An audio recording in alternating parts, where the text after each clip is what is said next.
नमस्कार, राजीव टाइम्स के खास सेगमेंट अपना मध्य प्रदेश में आप सभी का स्वागत है। हिंदुस्तान के दिल की आवाज और सच जो कोई नहीं दिखाता। आज फिर एक नई कहानी, नया सवाल, नया खुलासा सिर्फ आपके लिए। चलिए शुरू करते हैं। मध्य प्रदेश में आज होमगार्ड्स और नागरिक सुरक्षा संगठन का स्थापना दिवस मनाया गया।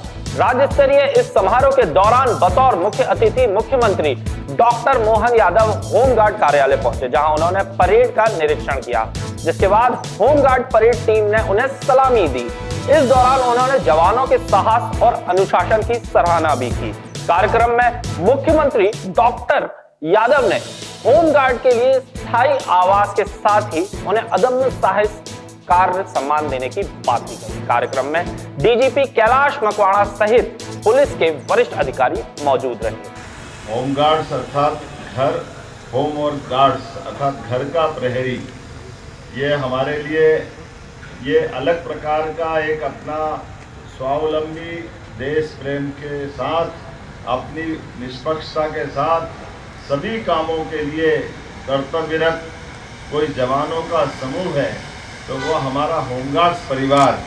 मैं आपको हर संकट में संकट को हरने वाला, हर कठिनाई में चुनौती को स्वीकार करने वाला और हर सच्चाई के साथ, इस नाते से भी होमगार्ड्स केवल ये वस्त्र के आधार पर अपनी पहचान बनाने वाला कोई दल या जवान नहीं है, ये राष्ट्र धर्म का भी प्रतीक है और ये आपदा और विपदा में भी अपनी डटकर भूमिका निभाने वाला भी समूह है।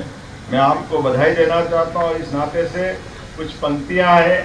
मैं एक सैनिक हूँ, पुलिस हूँ, रक्षक हूँ, प्रहरी हूँ, रात में हूँ और दिन में भी हूँ, और जब कहो तब हाजिर हूँ।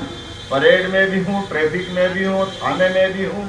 जहाँ जरूरत वहाँ मैं हूँ, जहाँ कम वहाँ मैं हूँ, क्योंकि मैं होमगार्ड्स हूँ। मेरी अपनी ओर से इस चार पंक्ति के साथ आपको ये आज होमगार्ड्स दिवस की बधाई देना चाहता हूँ। और खास करके जितने प्रकार से मैं अपने लंबे अलग अलग प्रकार के विद्यार्थी काल से सच में आपकी भूमिका को देख करके वाकई में आपको नमन करने की इच्छा होती है।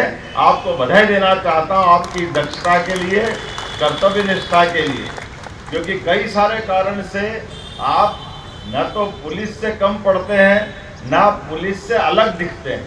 दोनों के साथ रह करके ये जो आपकी भूमिका है, सच में ये अलग भूमिका है। मैं आपको इस नाते से बधाई भी देता हूँ। और ये बात सही है कि मध्य प्रदेश में 2014 में एसडीआरएफ का गठन हुआ, तब होमगार्ड, नागरिक सुरक्षा, एसडीआरएफ तीनों ने मिलकर के एक त्रिशूल तैयार किया, जिससे आपदा प्रबंधन में एक नई ऊंचाइयां हासिल हुई। अकेले पिछले वर्ष 5075 नागरिकों को जीवन दान देकर के आपने मानवता को सुरक्षित रखने का जो व्रत निभाया, मैं आपको बधाई देना चाहता हूँ, आपका अभिनंदन करता हूँ।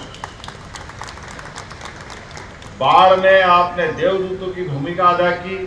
बाढ़ में सैकड़ों लोगों को रेस्क्यू कर आपने मानवता का धर्म निभाया।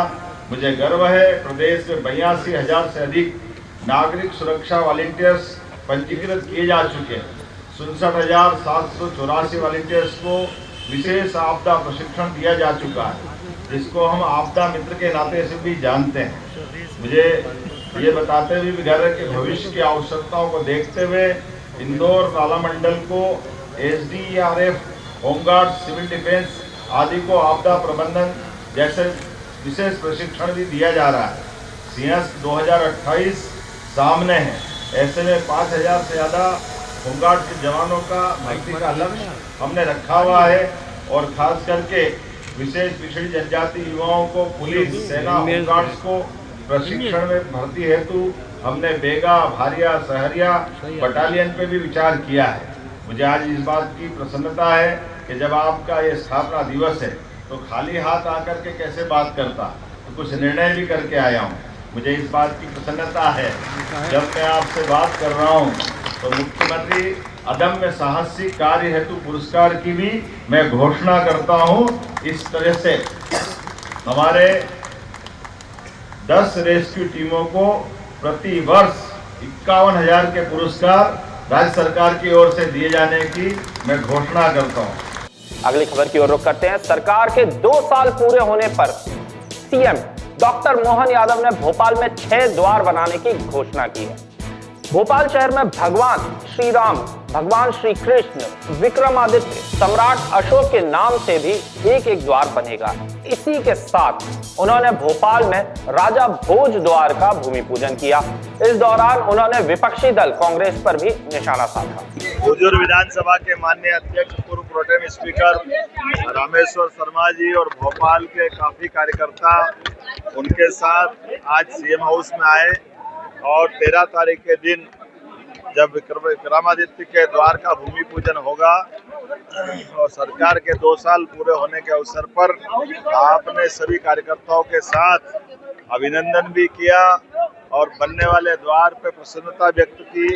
विकास के मामले में सरकार लगातार एक के बाद एक सभी प्रकार की योजनाओं के माध्यम से जन कल्याणकारी कामों में लगी है और चूंकि राजधानी में ये सब गौरवशाली विरासतों को जोड़ करके इसके गौरवशाली अतीत के साथ राजधानी का एक अलग प्रकार का स्वरूप बन रहा है। ऐसे में राजा भोज द्वार, विक्रमादित्य द्वार, अशोक द्वार ऐसे कई गौरवशाली अतीत के साथ राजधानी के सजने संवरने का जो समय सिलसिला प्रारंभ हुआ, ये माननीय विधायक जी के माध्यम से सरकार का अभिनंदन करने के लिए आज हमारे कार्यकर्ता यहाँ सीएम हाउस में आए। मैं आभार मानता हूँ माननीय रामेश्वर जी का, जिलाध्यक्ष ग्रामीण तीर्थदास जी का और सभी कार्यकर्ताओं के साथ हम सब मिलकर के माननीय मोदी जी के नेतृत्व में विकास के इस क्रम को लगातार चलाते रहेंगे। मेरी अपनी ओर से पुनः सबका वंदन, अभिनंदन। नहीं तो पहले आता था, आदमी घुस के चला आता था, उसे पता ही नहीं पड़ता था ये कहाँ आ गए। अब तो आपने राजधानी को मेट्रोपॉलिटन सिटी बनाने का भी तय किया है। अरे हमारे सब गांव के लोग बैठे हैं, सरपंच वगैरह, अभी तक तो हम ग्राम पंचायतों में थे, लेकिन अब आपके नेतृत्व में हम मुंबई, दिल्ली और बेंगलोर से बात करने वाले भोपाल बन रहे हैं। ये भोपाल बनाने का जो आपने सपना लिया है, उस सपने के लिए हम आपका हाथ जोड़कर, दोनों हाथ उठाकर ताली बजाकर अभिनंदन करना चाहते हैं। जोरदार ताली बजाकर अभिनंदन करते हैं।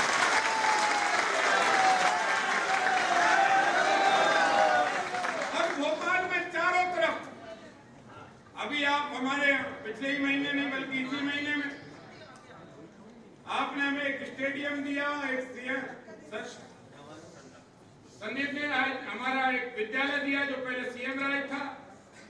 155 करोड़ की आपने सीवेज की घोषणा की और आप हरिहर नगर फंदा में 13 तारीख को बुलाना चाहते हैं, तो खाली हाथ तो आप आएंगे।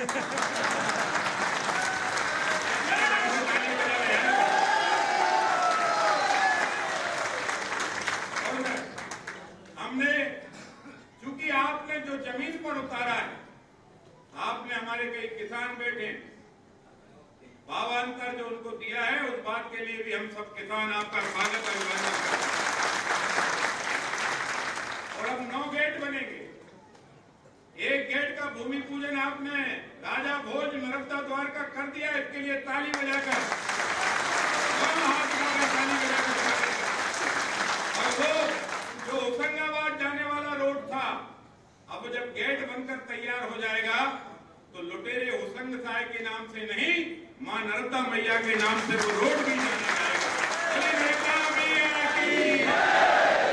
और दूसरे रोड का भूमि पूजन आपके 2 साल विकास के 2 साल डॉक्टर मोहन सरकार के निरंतर प्रदेश के विकास के 2 वर्ष, उस उपलक्ष्य में जो भूमि पूजन होगा उसमें विक्रमादित्य द्वार, क्योंकि राजा विक्रमादित्य आपके ही शहर के थे या आप उनके ही शहर के थे,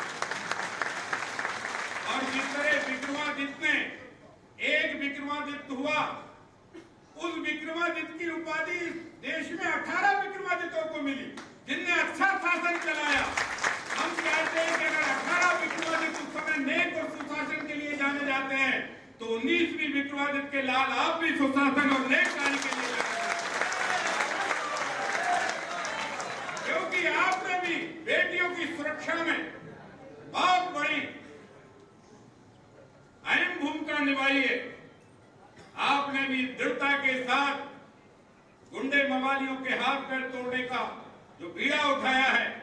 आज राजा भोज की नगरी नहीं बल्कि पूरे प्रदेश की बेटियां आपको अपने भाई के रूप में बोलती है, भाई का। अगली खबर की ओर रुख करते हैं। भोपाल के गांधी मेडिकल कॉलेज जीएमसी में बहसबाजी ने गंभीर रूप ले लिया। कुछ ही मिनटों में डे स्कॉलर और हॉस्टलर्स आमने सामने आ गए। मामला इतना बढ़ गया कि मारपीट रॉड और डंडों तक पहुंच गई। बता दें, एम्स के रेटिना फेस्ट से लौटे छात्रों के बीच जीएमसी परिसर के सुधामृत कैफे के पास विवाद छिड़ गया था। बताया जा रहा है 2024 बैच के छात्र पारस पर 2023 और 24 बैच के करीब 15 छात्रों ने हमला कर दिया। बीच बचाव करने पर पहुंचे डॉक्टर शैलेश चौधरी पर भी छात्रों ने हमला कर दिया। गंभीर हालत के चलते उन्हें आईसीयू में भर्ती किया गया। घटना से कैंपस में हड़कंप मच गया। इस मामले में 15 छात्रों को सस्पेंड कर दिया गया है। अगली खबर की ओर रुख करते हैं। भाजपा संगठन ने संगठन और सरकार में सामंजस्य बैठाने के उद्देश्य से एक नए तरीके का प्रयोग किया है, जिसके अंतर्गत अब मध्य प्रदेश शासन के मंत्रियों को हफ्ते में 4 दिन भाजपा प्रदेश कार्यालय में बैठना होगा और आम कार्यकर्ताओं की समस्याओं और बातों को समझना होगा। भाजपा प्रदेश अध्यक्ष हेमंत खंडेलवाल ने मुख्यमंत्री डॉक्टर यादव के साथ मिलकर इस तरह की योजना बनाई है, जिसमें भाजपा के आम कार्यकर्ता की भी सुनवाई भाजपा प्रदेश कार्यालय में होना शुरू हो गई है। इसी के माध्यम से भाजपा के संगठन और सरकार में एक बेहतर तालमेल बैठाने का प्रयोग शुरू किया गया है, जो किसी हद तक सफल होता हुआ नजर भी आ रहा है। माननीय प्रदेश अध्यक्ष खंडेलवाल जी को धन्यवाद देना चाहता हूं कि एक आम कार्यकर्ता के रूप में हम लोग भी हैं। मंत्री का दायित्व है, अलग बात है, लेकिन एक ऐसी शुरुआत जिससे आम कार्यकर्ता को हम राहत पहुंचाने का प्रयास कर रहे हैं। राजनीति के माध्यम से जनसेवा, मंत्री हैं वो अलग बात है, लेकिन संगठन ने पार्टी है इसलिए मंत्री है। अगर पार्टी नहीं जीतती, सरकार नहीं बनती, तो हम मंत्री कैसे होते।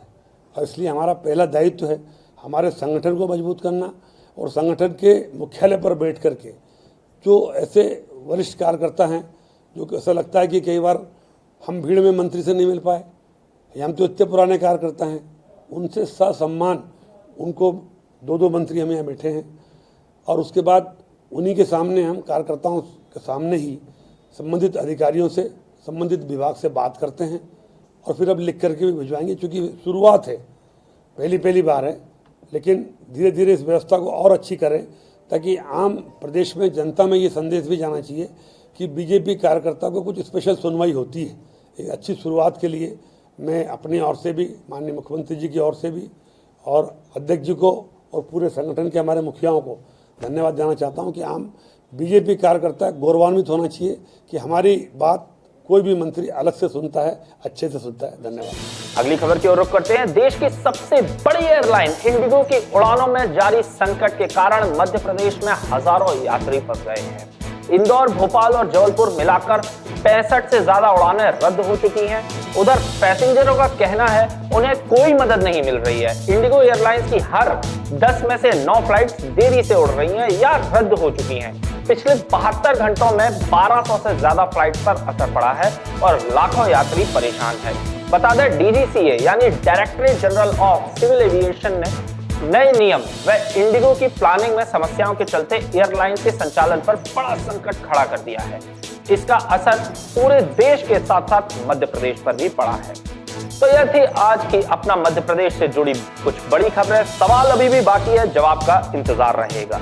जल्द मिलेंगे नई खबरों, नई हिम्मत के साथ। तब तक अपना और अपने मध्य प्रदेश का ख्याल रखिए। राजीव टाइम्स के साथ मैं अनिकेत दीक्षित आपसे लूंगा इजाजत। नमस्कार।